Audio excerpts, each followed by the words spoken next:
তবে আরেকটা প্রশ্ন হচ্ছে যে প্রবৃদ্ধির একটা লক্ষ্যমাত্রা তো অর্থমন্ত্রী ধরবেন এবং ইনফ্লেশন কন্ট্রোলের একটা লক্ষ্যমাত্রাও তার মাথায় থাকবে।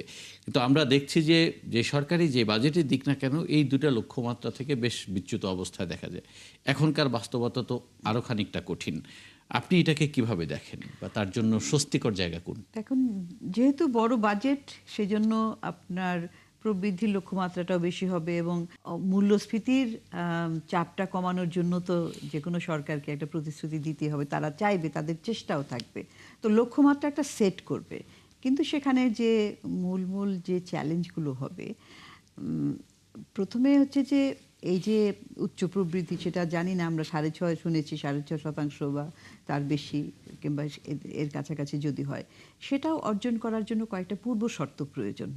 পূর্ব শর্ত হচ্ছে যে আমার ওই বারবার ঘুরে ফিরে একই কথা, যে যেখান থেকে আপনার অর্থনীতি চালিত হয়, চালিকা শক্তি ব্যক্তি খাত, সেখানে বিনিয়োগটা কখন কিভাবে বাড়বে, এবং বিনিয়োগ বাড়াতে হলে তার যে ইনেবলিং সিচুয়েশন এবং ফ্যাক্টরসগুলো সেইগুলা কি থাকবে কিনা।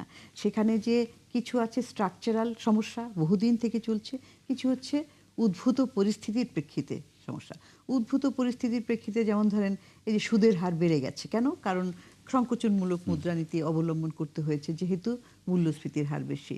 এটা একটা ইমার্জিং সিচুয়েশনের প্রেক্ষিতে হয়েছে।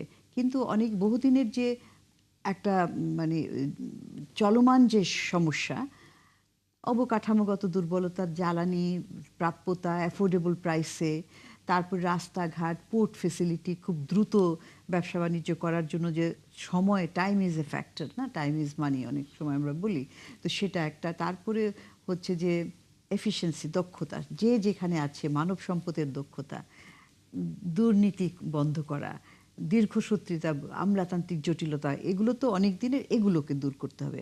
আর সবচেয়ে সুদের হার তো বললাম, আরেকটা নতুন উদ্ভূত যে জ্বালানির ক্ষেত্রে তো আরও নতুন করে ক্রাইসিস সৃষ্টি হচ্ছে, দাম বাড়ছে, দামের তো এগুলো আপনার কস্ট অফ ডুইং বিজনেস বাড়িয়ে দিচ্ছে, যে ব্যবসার খরচ বাড়িয়ে দিচ্ছে। এবং ব্যবসার খরচ যদি বেড়ে যায়, তখন তারা তো উৎপাদন করতে উৎসাহী হবে না, কারণ তারা প্রতিযোগিতামূলক দামে সেটা বিক্রি করতে পারবে না দেশে কিংবা বিদেশে। তো সেই সমস্যাগুলি দূর করতে হবে, এটা অন্যতম বিষয়।